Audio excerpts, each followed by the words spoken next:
Është mbajtur mbledhja e Komitetit Rajonal të Turizmit në juglindje të vendit, ku janë evidentuar disa problematika që lidhen me mbarvajtjen e sezonit turistik.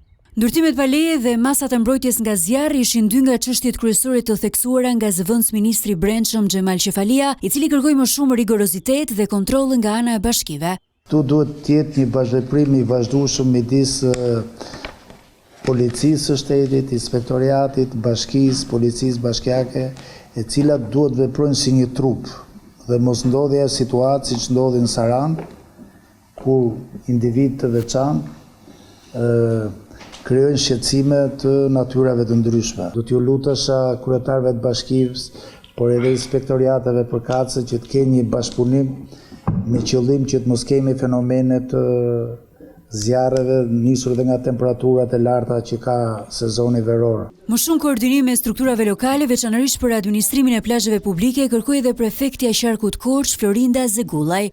Vëmendje veçantë i duhet kushtuar sigurisë në stacionet e plazheve në Pogradec dhe në Pustec, përmes zbatimit të standardeve ligjore për administrimin e hapësirave publike, vrojtimin e plazheve, sinjalistikën dhe garantimin e sigurisë në plazhe. Nga ana tjetër, operatorët turistik ngritën dy shqetësime kryesore përballë drejtuesve të Komitetit Rajonal të Turizmit: vonesat nëpër dogana gjatë pikut të sezonit veror dhe kufizimin e muzikës live pas mesnatës.